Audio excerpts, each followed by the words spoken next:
Bonjour, dans System.io, lorsqu'on souhaite utiliser JavaScript pour modifier un élément texte, par exemple pour mettre la date du jour sur notre page System.io, on est toujours confronté à un souci qui est que il y a comme un flash au début de l'affichage de la page. C'est-à-dire, on a notre JavaScript qui change le texte dans l'élément texte et qui rajoute la date. Et quand on regarde notre page, on voit la phrase d'origine et quelques secondes après ou quelques millisecondes après, on a la date du jour qui s'affiche. Mais la date du jour n'est pas de suite affichée. Ou bien, on peut avoir un autre problème, c'est que on a ce petit flash, on change la date du jour et une seconde après, la phrase revient à celle qu'on a dans l'éditeur System.io. Et on se demande pourquoi et ça ne marche pas. On a différents problèmes comme ça. Donc cette vidéo est faite pour expliquer une fois pour toutes et donner la solution finale, celle qui marchera sans flash et qui marchera bien. La phrase ne va pas revenir en arrière. Donc ce qu'il faut comprendre, c'est que System.io a deux parties. La première partie, c'est le code HTML de la page. Et la deuxième partie, c'est tout le moteur de System.io qui est fait en JavaScript. Donc, quand on change une page, on a d'abord le code HTML qui s'affiche, donc qui affiche quelque chose sur la page, et ensuite le moteur de System.io rentre en jeu et fait peut-être des changements sur les éléments pour ajouter de l'interactivité. Donc on a ces deux éléments, code HTML et ensuite le JavaScript de System.io. Et c'est à cause de ce petit temps qu'il y a, peut-être une seconde, 2 secondes, tout dépend de la page, la lourdeur de la page, tous les éléments qu'on a mis dessus, les images, etc. Peut-être le moteur JavaScript va se lancer 2 ou 3 secondes après le premier affichage de la page. Donc pour résoudre ce problème, ce qu'il faut faire, c'est agir sur le code HTML de suite et également agir sur ce que va faire le moteur JavaScript de System.io. Donc en général, ce qu'on faisait, c'est que on va corriger ce qu'a fait le moteur JavaScript de System.io, on va le corriger après qu'il ait fait ce qu'il avait à faire. Ce qui fait qu'il y aura des flashs visibles. Donc pour ne pas avoir à faire ça, ce qu'il faut faire, c'est avant que le moteur JavaScript de System.io entre en jeu, il faut lui donner d'autres informations. C'est-à-dire, là, dans ce cas précis, dans le cas d'une date, qu'on veut rajouter un élément texte, il faut que System.io, le moteur JavaScript, pense que le texte est déjà le texte avec la date du jour remplacée. Comme ça, quand il entre en jeu pour corriger des choses, eh bien, il le corrige s'il y a besoin avec la date du jour. Et comme nous, on a déjà corrigé ce texte dans le code HTML, quand System.io, le moteur JavaScript, entre en jeu, soit il ne corrige rien, parce que pour lui, les deux sont identiques, ou bien s'il corrige, de toute façon, c'est pour remettre la même phrase qu'il y a déjà dans le code HTML. Alors, pour ça, ce qu'on peut voir, donc ici, on voit ici dans les textes, je marque, ça c'est dièse, dièse, date, dièse, dièse. C'est cette partie qui sera remplacée par la date du jour. Et pareil dans l'élément texte. Donc là, c'est l'élément titre et l'élément texte. Donc quand on regarde, on voit qu'il n'y a pas de flash. Je vais rafraîchir la page. Voilà. Il y a toujours marqué le mardi 1 octobre, donc la date du jour. Il n'y a pas dièse, dièse, date. On ne le voit pas même une fraction de seconde. Et alors, si on regarde le code source de cette page, on va voir ce qui se passe. Donc tout ça, c'est le code HTML qui est mis. On peut voir quelque chose. Par exemple, ici, on voit que dans le code HTML, System.io a mis pourcentage et un mot pourcentage. Lui, il fait la même chose. C'est-à-dire que le moteur JavaScript va venir remplacer ça par une valeur. Mais il le fera dans un deuxième temps. Dans le premier temps, qui est le code HTML, à certains endroits, il met des variables que le moteur JavaScript viendra remplacer. Donc il fait ça, et on voit à un moment donné, donc là, voilà, c'est ici. Donc c'est illisible, bien sûr, puisque pour gagner de la place, ils ont tout réduit. Mais ici, on peut voir qu'il crée une très grosse variable JavaScript qui est window.preloadedState.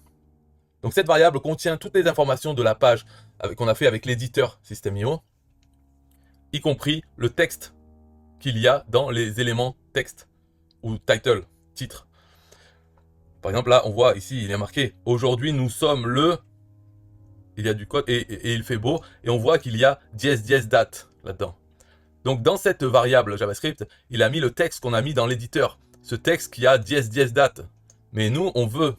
Donc ça, c'est la façon de faire. C'est on veut modifier cette variable pour lui mettre que ici, ça soit marqué « Aujourd'hui, nous sommes le 1 octobre. » Le 1er octobre. Comme ça, dans sa variable, il aura déjà le texte final. Celui qu'on veut remplacer avec la date du jour. Donc ça, c'est l'idée. Maintenant, donc on peut voir, je sais pas si c'est plus loin, c'est un peu avant ça. Là-dedans, en fait, ici, c'est le code HTML. Et ici aussi, on voit qu'il y a ma date favorite et le dièse date. Donc dans les deux endroits, dans le code HTML, qui est là, hein, qui est vraiment basique, plus dans la variable qu'il va utiliser avec son moteur JavaScript pour faire des choses un peu mieux. Par exemple, ça peut être un bouton avec des couleurs quand on passe dessus. Enfin, quelque chose qui est géré par JavaScript, il va l'ajouter dans un deuxième temps. Donc, à la fois dans cette variable JavaScript et dans le code HTML, on a la phrase telle qu'on l'a écrite dans l'éditeur. Donc, notre code JavaScript va devoir agir sur ces deux endroits.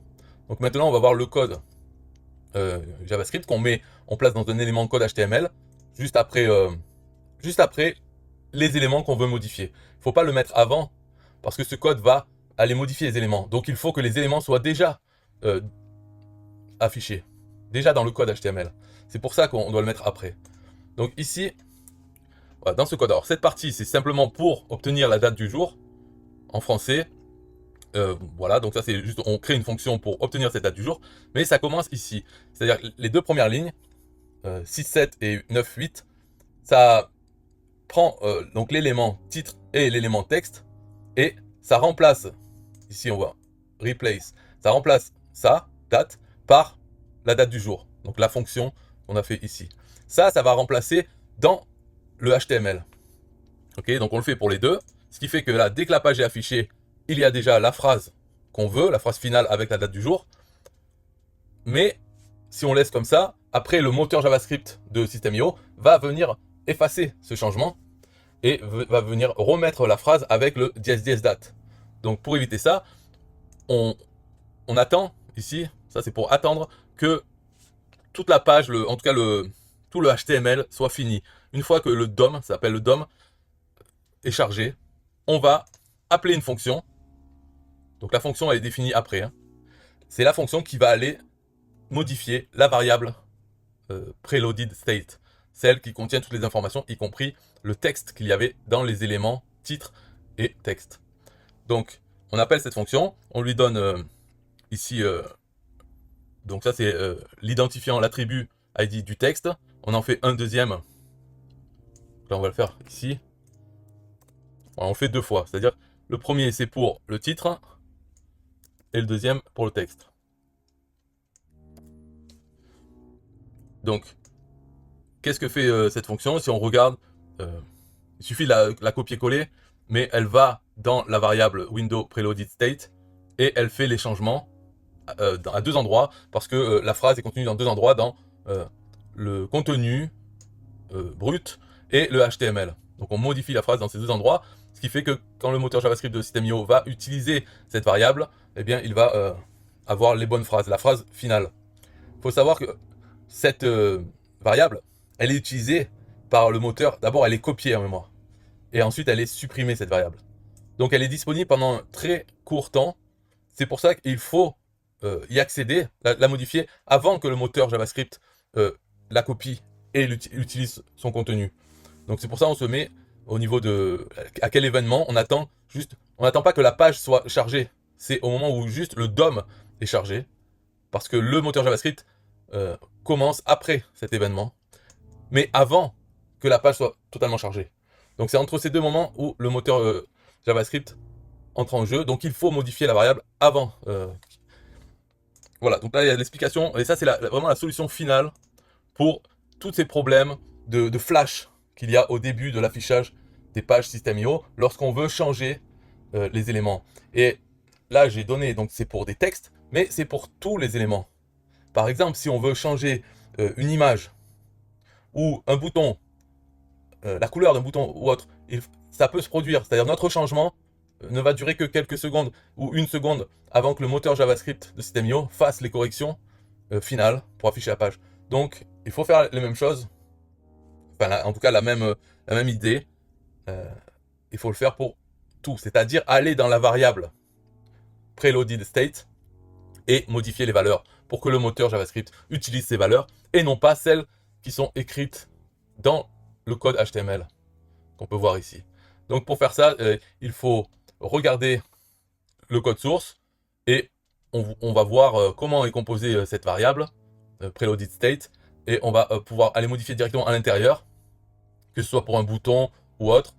C'est en fait là-dedans, c'est un objet, donc preloaded state, point page, parce que tout ce qui concerne la page c'est dans page, point entities, et dedans faire une boucle sur les entités et chercher la bonne, parce que les entités c'est un texte, un bouton, même une rangée, etc. C'est ça les entités. Donc faire une boucle sur les entités pour chercher celle qu'on veut modifier, en regardant simplement la propriété qui s'appelle HTML attribut ID, hein, et donc vérifier que c'est celle qu'on a, et dans ce cas-là changer cette entité dans la variable. Voilà. Donc c'est tout pour cette vidéo, j'espère que ça a été utile pour ne plus jamais avoir de problème comme ça, de flash, quand on veut modifier dynamiquement avec JavaScript une page System.io. Pour plus qu'il y ait ce problème, il faut utiliser ça, c'est-à-dire changer en deux étapes. Premièrement, le HTML pour que ce soit rapide, qu'il n'y ait pas de flash, dès que ça s'affiche, hop, c'est changé. Et deuxièmement, modifier la variable qu'utilise le moteur JavaScript de System.io. Comme ça, il ne va pas modifier nos modifications sur le HTML. Si vous avez des questions, vous pouvez poser dans les commentaires. Bye bye.